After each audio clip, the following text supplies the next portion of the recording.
Hello guys. If you like our content and you love scary stories, then subscribe, like, and write in the comments your scary stories so that we write your story. Scary viewing and terrifying sensations to you. The Night Shift Haunting: The Story of the Haunted Hospital. Part 1. 1. A shift like no other. It was nearing the end of a long week for Nurse Jenna Lawson, and as usual, she found herself assigned to the night shift. Graywood Memorial Hospital was old, its history long and filled with rumors that the staff usually dismissed as idle gossip. Built in the 1930s, it had served as a refuge for war veterans, a psychiatric facility, and now a regular hospital. Despite its renovations, many of the original worn-down structures remained intact, including the East Wing, which had been closed off years ago. That Friday night was particularly quiet, too quiet. As Jenna made her rounds through the dimly lit halls, the eerie silence unsettled her. Most of the patients were asleep, leaving the corridors empty. The faint hum of fluorescent lights flickered overhead, casting a dull glow on the worn linoleum floor. Every sound was amplified: her footsteps, the distant drip of a leaky faucet, the hum of machinery, but none of it could shake the oppressive feeling that something wasn't quite right. Around 2 a.m., a strange call came through the intercom from room 316. A man's voice, weak and desperate, said, "Help me." Jenna paused, glancing at the duty roster. Room 316 had been empty for weeks. It was scheduled for renovation, with no patients assigned. Her pulse quickened, but she reminded herself to stay calm. Perhaps it was a mistake. An old intercom glitch. The hospital's communication system wasn't exactly cutting edge. Jenna grabbed her flashlight and decided to check it out, reassuring herself it was probably nothing. But as she walked toward the room, the hair on the back of her neck stood up. Room 316 was located in a section of the hospital that had always felt different. It was colder there, despite the heat blasting through the building. As she reached the door, her flashlight flickered, its beam weak and fading. Her heart pounded as she hesitated outside the room. Slowly, she pushed the door open. The room was dark except for the faint glow of the emergency light. Everything seemed normal at first: bare walls, no furniture, no sign of recent use. But then, in the far corner, something caught her eye. A dark, shadowy figure stood there, still and silent. Jenna's breath caught in her throat as she stared, trying to make sense of what she was seeing. The figure didn't move, but she could feel its presence, heavy and oppressive. Suddenly, the intercom crackled again, this time from the nursing station. "Help me," the voice repeated, louder and more insistent. Jenna's hand shot to her radio, her voice shaky as she called for backup, but there was only static on the other end. The figure in the corner shifted slightly, and Jenna felt an icy chill sweep through the room. She backed out quickly, slamming the door behind her. Back at the station, she found the intercom button still pressed, but there was no one in sight. The room was empty. Jenna's hands trembled as she sank into her chair. She had been a nurse for years and had never experienced anything like this. Whatever was happening, it wasn't just in her mind. The night had only just begun, but she knew this was going to be a shift like no other. Part 2. Whispers in the dark. As the night wore on, Jenna tried to shake the feeling of unease that had settled deep in her bones. The hospital remained quiet, too quiet, as though the very walls were holding their breath. Her colleagues, though kind, were few and far between that evening. She found herself alone more often than not, and the silence pressed in on her like a weight. At around 3 a.m., as she passed through one of the hospital's older wings, she began to hear something faint. At first, she thought it was just the wind rattling through the cracks in the windows, but then it became clearer, a whisper. It was soft, barely audible, but unmistakably human. She paused, listening closely. Jenna, the voice was distant, almost like a breath, but it was unmistakably calling her name. She spun around, searching for the source, but the hallway was empty. The fluorescent lights flickered overhead, casting long, distorted shadows that seemed to move of their own accord. Jenna's heart pounded in her chest as she strained to hear the voice again. For a moment, there was nothing but silence. Then it came again. This time louder, clearer. "Jenna." Her hands trembled as she gripped her flashlight tighter. It wasn't possible. No one else was around, but the voice, it was real. Slowly, she began to move down the corridor, her steps cautious. The voice seemed to be leading her, pulling her toward the east wing of the hospital, the section that had been closed off for years after a fire had gutted part of the building. The door to the east wing was locked, as it always had been, But as Jenna approached, she saw that the chain securing it had been broken. The door stood ajar, creaking slightly in the cold draft that seemed to flow from the darkness beyond. A sense of dread filled her, but something compelled her forward, like a force she couldn't resist. Pushing the door open wider, she stepped into the east wing. The air was colder here, stagnant and thick with dust. The walls were scorched from the fire, blackened and peeling. The lights were dim, barely functional, casting weak pools of light that did little to dispel the darkness. As she walked deeper into the corridor, the whispering returned, louder now, more urgent. It was coming from the far end of the hall, near what had once been the operating rooms.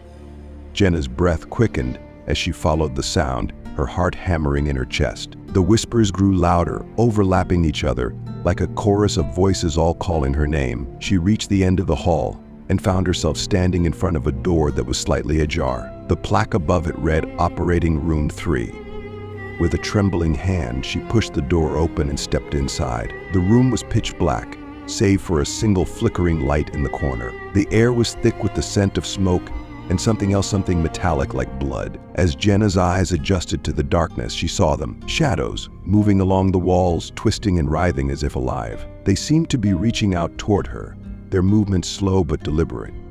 Suddenly the whispers stopped, replaced by a low, guttural growl. Jenna froze, her blood running cold as she realized she wasn't alone in the room. There was something else there, something watching her from the shadows. And then, as if the darkness itself had come to life, a figure stepped forward, tall, gaunt, with hollow eyes that seemed to burn with an unnatural light. Jenna backed away, her heart pounding in her ears. The figure moved closer, its presence suffocating, its gaze locked on her. She turned and ran, fleeing down the corridor as the whispers returned, louder than ever, chasing her through the dark. She didn't stop until she was back in the main part of the hospital, her breath coming in ragged gasps. Whatever was happening in that wing, it was something far beyond her understanding. But one thing was certain: she would never go back there again. Part 3. Echoes from the past. Jenna didn't sleep after that. She sat in the nurse's station, her hands trembling as she tried to process what she had just experienced. The clock ticked slowly, each minute dragging on endlessly. She tried calling for backup, but the line was down. The hospital's radio system only returned static, and her cell phone had no signal, as though the building itself were somehow blocking all forms of communication. As dawn approached, Jenna finally saw Dr. Patel, the only other staff member she could find on duty. He noticed her pale face and asked if she was all right. Jenna, still shaken, hesitated before telling him about her experience in the East Wing. Dr. Patel's expression darkened when she mentioned the operating rooms. "Jenna," he began, his voice low, "I've heard rumors about that wing for years, but I never paid them much mind. It's old, damaged, and we don't go there for a reason. But there's something you should know, something that happened long ago." Jenna leaned in closer as Dr. Patel continued, his tone becoming more serious. He explained that decades ago, when Graywood Memorial was still a psychiatric hospital, there had been a patient named Thomas Hartley. He was admitted after a mental breakdown, accused of murdering several people. During his time in the psychiatric ward, the doctors conducted a controversial procedure on him in Operating Room 3, an experimental lobotomy. It was a botched operation, leaving him permanently catatonic. But that wasn't the worst of it. Shortly after the operation, patients and staff began to report strange occurrences in the hospital: whispered voices, cold spots, and shadowy figures moving through the halls at night. Thomas Hartley, though unresponsive, seemed to radiate a dark presence. One night, a fire broke out in the East Wing, killing several patients and staff members. The fire department never determined the cause, but many believed it was Hartley's doing somehow. Even in his catatonic state, he had willed it into existence. The East Wing had been closed ever since. Some say his spirit is still there, angry, trapped in the very place where he was mutilated. Dr. Patel concluded, his voice barely above a whisper. "I don't know if it's true, but strange things have happened there for as long as I've worked here." Jenna felt a chill run down her spine as Dr. Patel's words sank in. The figure she had seen in Operating Room 3, the oppressive presence, the whispers, could it have been Thomas Hartley? Determined to find answers, Jenna spent the rest of the morning digging through old hospital records. She found newspaper clippings from the 1950s detailing the fire and the deaths of several patients and doctors. Among the names was Dr. Reed, the surgeon who had performed Hartley's lobotomy. According to the reports, Dr. Reed had perished in the fire along with his patient, but there were inconsistencies in the accounts. Some witnesses claimed they had seen Hartley walking the halls, unharmed, moments before the fire broke out. Jenna's heart raced as she read the final line of one article. Though the fire destroyed much of the East Wing, operating room 3 remained eerily untouched. Part 4. Trapped between worlds. As the night fell again, Jenna couldn't shake the feeling that her presence had stirred something within the hospital. The whispers from the previous night echoed in her mind, and the oppressive sense of being watched followed her wherever she went. It was as if the very walls of Greywood Memorial had come alive, breathing with the weight of its dark past. Despite her fear, she couldn't bring herself to leave. She needed answers, needed to understand what had happened to Thomas Hartley and why his spirit remained tethered to the hospital. Around midnight, she found herself back at the nurse's station, her eyes scanning the monitors. Suddenly, one of the security cameras glitched, the image distorting before going black. Room 316, the same room where the mysterious call had come from the night before. Jenna's pulse quickened as she stared at the blank screen, willing it to return to normal. But instead, a message appeared typed across the black screen, as if someone were manually entering it. "Come back." Back. Her breath caught in her throat. There was no way someone could be typing that. It wasn't possible. But the message was clear, and its meaning even clearer. Whoever or whatever was in that room wanted her to return. Despite every instinct screaming at her to stay away, Jenna knew she had to go back. She grabbed her flashlight, her hands shaking as she made her way down the darkened corridor toward room 316. The air grew colder with each step, the silence thick and oppressive. When she reached the door, it was already slightly open, creaking as it swayed gently on its hinges. Taking a deep breath, she pushed the door fully open and stepped inside. The room was just as she had left it, empty, except for the faint glow of the emergency light in the corner. But something was different this time. The air was heavy with a sense of anticipation, as though the very room were waiting for her. Suddenly, the door slammed shut behind her with a deafening bang. Jenna jumped, spinning around to face the door, her heart hammering in her chest. She tried the handle, but it wouldn't budge. She was trapped. Panic surged through her as she pounded on the door, shouting for help, but the hospital remained deathly silent. The temperature in the room plummeted, and Jenna could see her breath in the frigid air. A low, guttural growl rumbled from the corner of the room, and she turned slowly, dread pooling in her stomach. The shadowy figure was back, but this time it was closer, much closer. It stood at the foot of the bed, its hollow eyes fixed on her, its form shifting and writhing as though it were made of smoke. Jenna backed away, her hands trembling as the figure moved toward her, its presence suffocating. The whispers began again, louder this time, more insistent. Jenna ... Jenna. The voices overlapped, growing louder and louder until they filled her head, drowning out her thoughts. She clamped her hands over her ears, but the whispers only grew more intense. The figure reached out, its hand passing through the air like a shadow, and Jenna felt an icy grip on her shoulder. Her body went rigid as a cold, searing pain shot through her, and she collapsed to the floor, gasping for breath. As the room spun around her, Jenna caught a glimpse of something written on the wall in blood-red letters. "Leave or die." The words blurred before her eyes as the darkness closed in, and the last thing she heard before she lost consciousness was the sound of distant, echoing laughter. Part 5. The Return of Hartley.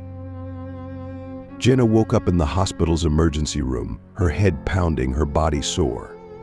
Dr. Patel stood over her, his face etched with concern. "You were found in room 316, he said quietly. "Unconscious. What were you doing there?" Jenna tried to explain what had happened, but the words stuck in her throat. She couldn't tell him the truth, he would never believe her.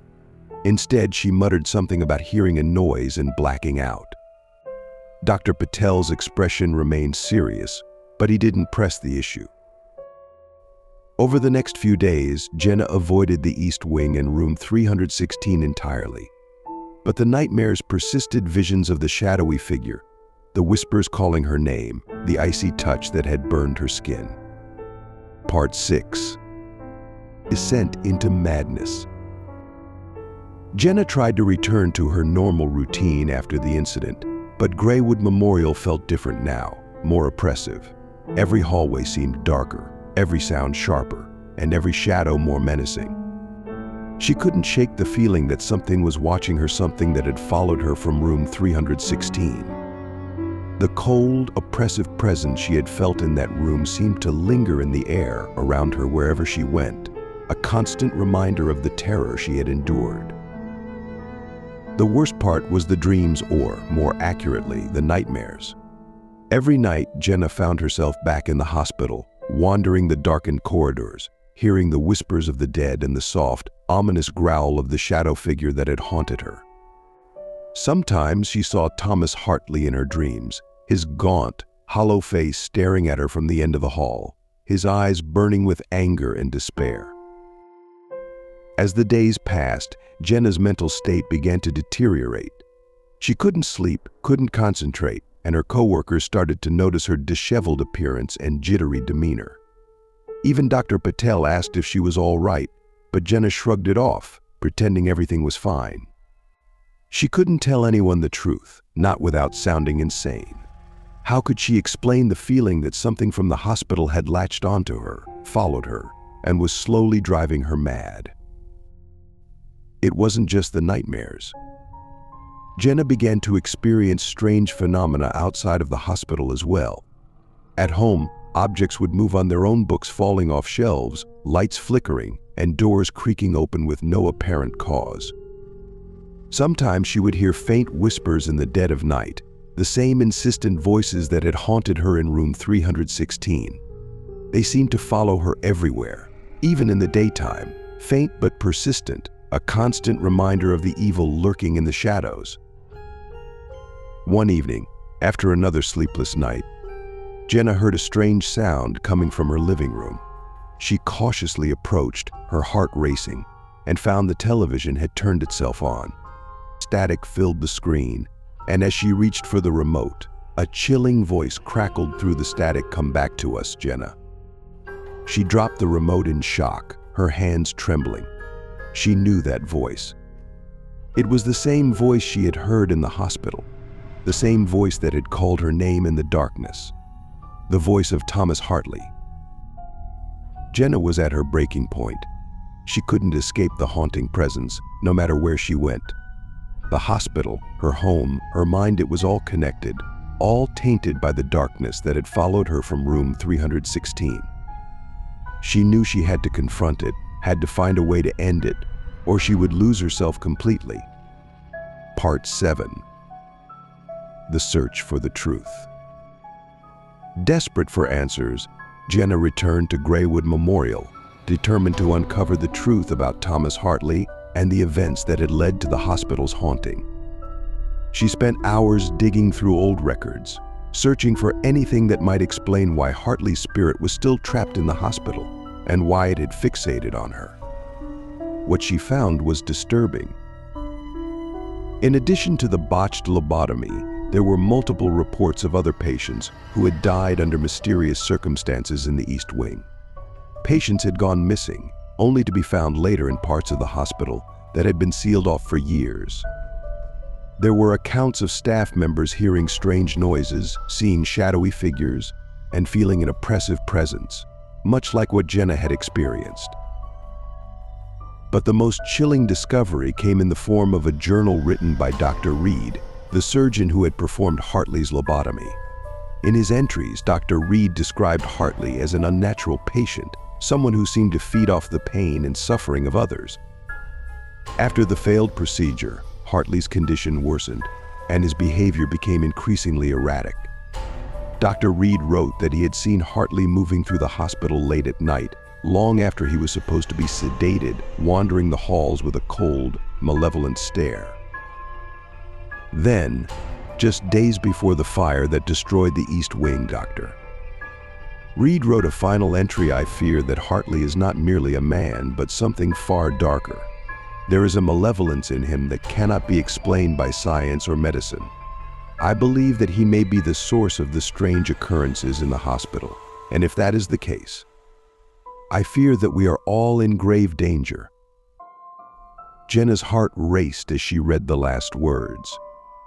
It wasn't just Hartley's spirit that haunted the hospital, it was something far more sinister. Something that had been unleashed when the lobotomy went wrong. Something that had taken root in the hospital and was now spreading, feeding off the fear and pain of those who encountered it. She realized, with a growing sense of dread, that she had become its latest victim. Part 8. Confronting the darkness. Jenna knew there was only one way to end this.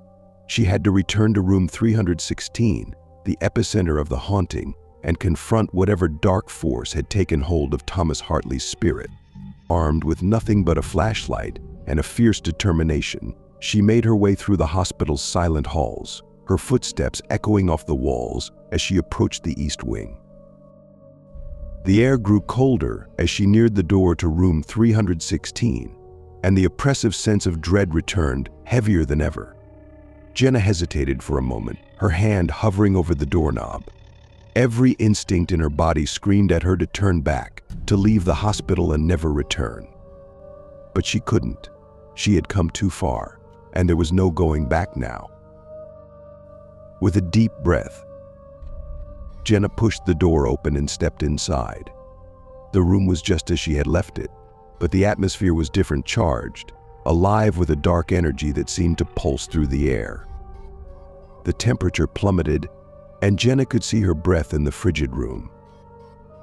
The shadows in the corners seemed to writhe and shift, as though something were lurking just out of sight. Suddenly, the door slammed shut behind her, trapping her inside.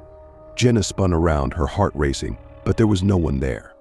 She was alone, or so she thought. The whispers began again, soft at first, but growing louder with each passing second. Jenna ... Jenna, the voices overlapped, coming from all directions, surrounding her, suffocating her. The room seemed to close in on her, the walls pressing in as the darkness thickened, becoming almost tangible. And then she saw it, the shadowy figure that had haunted her dreams, standing in the corner of the room. It was taller now, more defined, its hollow eyes burning with malevolent intent.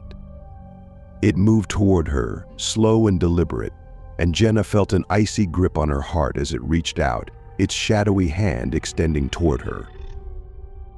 But this time she didn't run. This time she stood her ground. "I know what you are," Jenna whispered, her voice trembling but defiant. "You're not Thomas Hartley. You're something else. Something that's been feeding off the pain and fear of this place for decades." The figure paused, its form flickering as though it were momentarily disoriented. Jenna could feel the dark energy swirling around her, pressing against her, but she refused to back down. "You can't have me," she said, her voice growing stronger. "You don't belong here anymore."